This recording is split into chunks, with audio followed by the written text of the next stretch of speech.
समस्त मेरे भारतीय भाइयों बहनों और युवाओं, आप सभी को सादर प्रणाम नमस्कार के साथ आपका हार्दिक अभिनंदन। पूर्व वीडियो में मैंने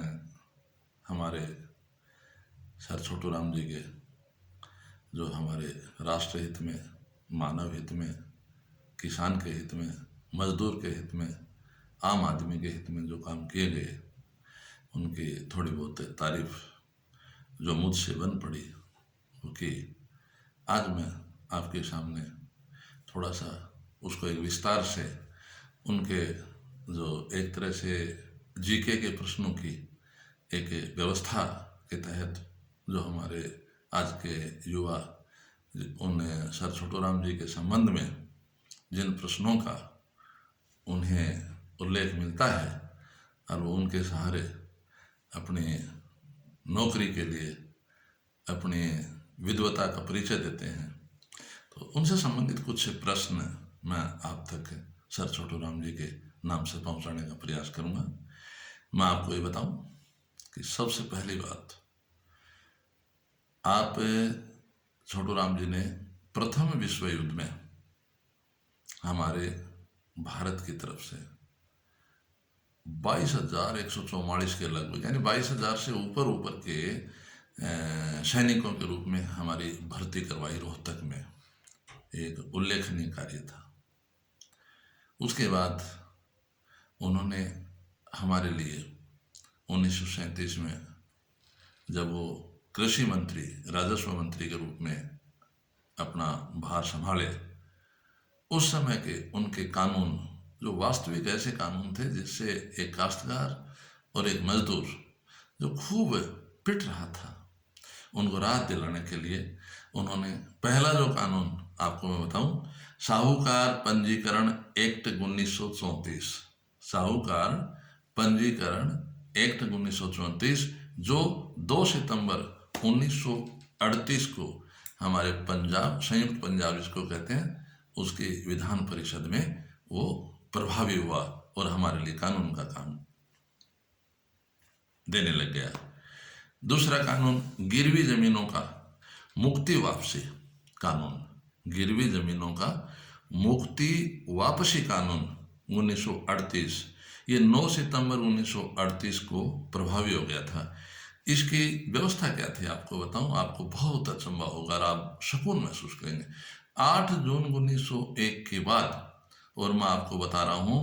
कि 9 सितंबर 1938 तक का जो 37 साल का समय था, इसमें जिस भी काश्तकार की जमीन गिरवी रखी गई थी वो सारी की सारी जमीन वापस उस काश्तकार के पास चली जाए, ऐसा एक कानून बना, गिरवी जमीन का मुक्ति वापसी कानून 1938 जो 9 सितंबर 1938 को हमारे यहाँ लागू हुआ। ये सर छोटू राम जी की मेहरबानी थी, हम बार बार उनका धन्यवाद करें। अगला जो कानून था कृषि उपज मंडी एक्ट 1938, इसमें क्या था, ये 5 मार्च 1939 को प्रभावी हुआ, 5 मार्च 1939 को प्रभावी हुआ। और इसका अर्थ क्या था, इसका अर्थ था आड़तियों से किसान को मुक्ति मिले। और ये जो आज एमएसपी नाम चल रहा ना, मिनिमम सपोर्ट प्राइस, ये एमएसपी उस समय की आपको बताऊं कि आप कृषि मंत्री थे, राजस्व मंत्री थे, आपने अंग्रेजों के खिलाफ एमएसपी का बिगुल बजाया। और आपको बताऊं पंजाब की गेहूं जो उस समय 4 रुपए मन में गवर्नमेंट लेती थी, सर छोटू राम जी ने उसको 10 रुपए मन में दबाव लगाया अंग्रेजों की सरकार पर। और दबाव का परिणाम ये निकला कि एक बार तो अंग्रेज सरकार ने मना कर दिया, परंतु उनके सामने ऐसा हुआ कि यदि ये कानून नहीं माना गया तो पूरे देश का किसान है वो अंग्रेजों के खिलाफ हो जाएगा, मारकाट। और ये सर छोटू राम वो सामान्य आदमी नहीं है, क्रांति है, इसलिए उन्होंने 10 रुपए मन में हाँ भरी। अब सुनने वाली बात है, उस समय सर छोटू राम जी ने कहा कि 10 रुपए की तो हमने जब कहा था उस समय यदि आप यश करते तो थी, अब तो 1 रुपया इस ब्रिटिश सरकार के ऊपर एक जुर्माना और होगा, तो 11 रुपए मन की एमएसपी पर। और छोटू राम जी ने हमारे कृषि उत्पाद मंडी एक्ट 1938 के प्रावधानों में आगे से किसान ही अपनी फसल का जो मूल्य था एमएसपी के रूप में वो निर्धारित करने लग गया। व्यवसाय श्रमिक एक्ट 1940, इसमें लेबर, काम करने वाले मजदूर, किसानों के साथ किसान खेती का काम करते थे, उसके साथ में सहयोगी दूसरे अन्य जो लोग थे, मजदूर लोग थे, वो भी काम करते थे और उनके काम का जो मेहनताना था वो बहुत कम मिलता था। साहूकार लोग बहुत ही अत्याचार करते थे। सर छोटू राम जी ने इस व्यवसाय श्रमिक कानून 1940 जो 11 जून 1940 को प्रभावी हो गया था, 11 जून 1940 को प्रभावी हो गया था, इस कानून के तहत लोगों, आपको बताऊं, ये उस समय की बात है, पराधीन भारत की बात बता रहा हूँ, सप्ताह में 61 दिन से ज़्यादा किसी भी आदमी से, श्रमिक से काम नहीं लिया जा सकता। 14 साल से छोटे किसी बालक को श्रमिक के रूप में काम नहीं लिया जा सकता और पूरे एक साल के 14 दिन की छुट्टियां उसे श्रम कानून के तहत दी जाएंगी। ऐसा प्रावधान हमारे इस व्यवसाय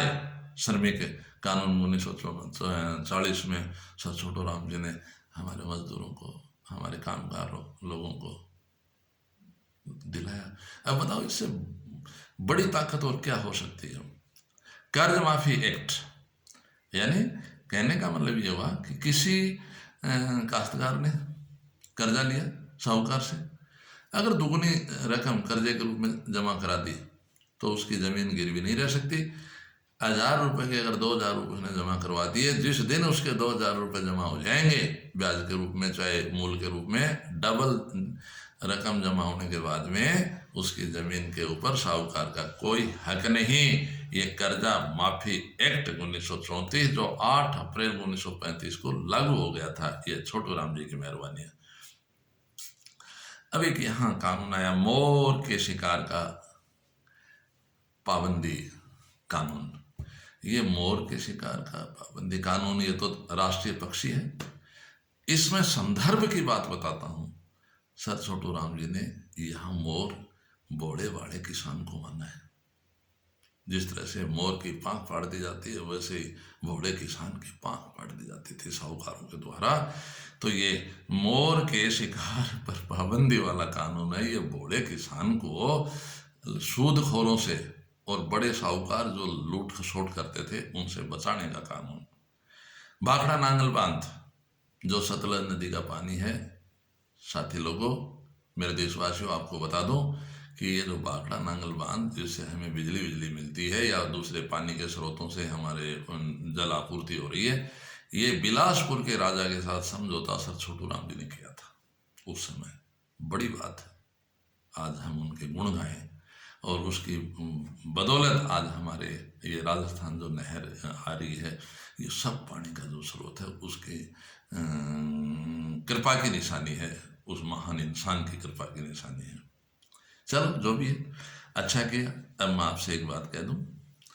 कि इनका जो क्षेत्र था यहाँ पंजाब से उधर लाहौर तक, लाहौर क्षेत्र में मुसलमान ज़्यादा थे। वो लोग जो मुसलमान किसान थे वो सर छोटू राम जी को रहबरे आजम कहते थे और हमारे जो यहाँ पंजाब के लोग थे जो हिंदू सनातनी परंपरा के थे, ये दीनबंधु नाम से पुकारा करते थे। आप उस रहबरे आजम दीनबंधु सर छोटू राम जी, जिनको 1937 में इंग्लिश सरकार ने नाइट की उपाधि दी, जिसकी वजह के बाद आप सर के नाम से जाने जाते, सर छोटू राम पहचाने जाते। मैं आपको अब इससे ज़्यादा कुछ नहीं, मैं कहना चाहता हूँ कि आप सर छोटू राम जी ने जो उस समय हमारे लिए किया, मैं आपको 4 लाइनों से 3 और शख्स को भी इसमें जोड़ते हुए आपको कुछ बताना चाहूँगा। देखिए, हमारे भारत में उस समय एक उधम सिंह, एक विवेकानंद, और उधम सिंह हैं, विवेकानंद हैं, इसके अलावा हमारे स्वयं ये जो सर छोटू राम जी हैं, और एक बंगाली बाबू जिन्होंने हमें खून के बदले दिल्ली की आज़ादी दिलाने के लिए संकल्प लिया था, उन चारों व्यक्तियों का एक साथ नाम जोड़ते हुए 4 लाइनों से उनके लिए सच्ची श्रद्धांजलि के शब्दों का प्रयोग करता हूँ। और आप लोगों से एक निवेदन करता हूँ कि आप उन लोगों को समय समय पर उनके कृत्यों को, उन्होंने हमारे लिए, हमारी इस व्यवस्था के लिए क्या किया, उनको हम बार बार याद करें। कैसे? देखिए, आवाज़ मेरी वो होगी, मेरो भारत देश महान है, मेरो भारत देश महान है, यो दुनिया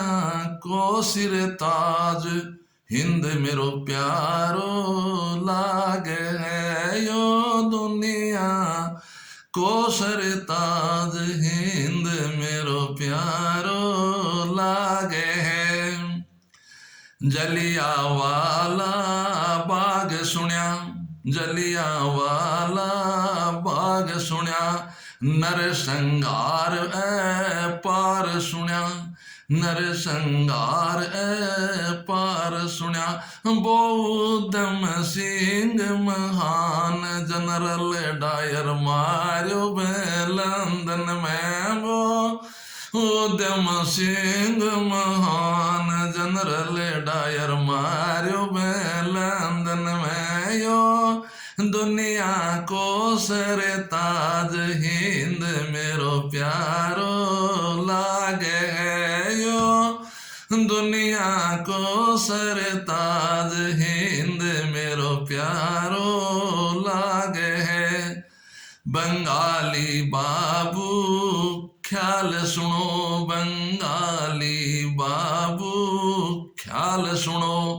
आजाद हिंद फौज का बैबाल सुनो, आजाद हिंद फौज का बैबाल सुनो, थे दे दो मन खून दिली थारी दिलवाऊं भारत न थे, दे दो मन खून दिली थारी दिलवाऊं भारत ने, यो दुनिया को सर ताज हिंद मेरो प्यारो लागे है, यो दुनिया को सिर ताज हिंद मेरो प्यारो लागे है। विवेकानंद विद्वान सुन्या, विवेकानंद विद्वान सुन्या, सनातन का बकै संस्कार सुन्या, सनातन का बकै संस्कार सुन्या, शिकागो में बजा दियो शंख, शिकागो में बजा दियो शंख, जगत गुरु भारत मारो है, शिकागो में बजा दियो शंख, जगत गुरु भारत मान है, यो दुनिया को सरताज हिंद मेरो प्यारो मान है। सर छोटू राम जी के नाम से अंतिम लाइन ये इनके संगी साथी मानते हुए, सारे छोटू राम महान हुए, सारे छोटू राम महान हुए, मजदूर किसान की शान हुए, मजदूर किसान की शान हुए, जांगीड़ आर्यों का ये बान, जांगीड़ आर्यों का ये बान चमकता दिखे भारत में, जांगीड़ आर्यों का ये बान चमकता दिखे भारत में, यो दुनिया को सरताज हिंद मेरे प्यारे मान में, यो दुनिया को सरताज हिंद मेरो प्यारो लागे है। इस हिंदुस्तान को प्रिय बनाने के लिए जिन जिन लोगों ने अपना बलिदान दिया, जिन जिन लोगों ने अपने आत्म उत्सर्ग की भावना से राष्ट्र के लिए काम किया, उन सभी को हम शत शत नमन करते हैं। और उसी के साथ इस व्यवस्था के जो हमारे उस तत्कालीन समय में हमारी मदद करने वाले इन राष्ट्रभक्तों को पुनः हम नमन करें। सभी एक साथ इस तरह की जो भावनाओं की बातें हैं, इनको प्रसार और प्रसार में, यानी आप कैसे भी करके मेरे यहाँ से दूसरी जगह जहाँ लोगों को ऐसा लगे कि ऐसे ऐसे लोग भी हमारे लिए पर दुख भंजन हार लोगों के लिए काम करने वाले व्यक्ति हुए हैं, उन सभी को पुनः हार्दिक अभिनंदन के साथ, प्रणाम और नमस्कार के साथ उस राष्ट्रभक्तों की इस आवाज़ के लिए पुनः माँ भारती को मैं नमन करता हूँ। जय हिंद, जय भारत।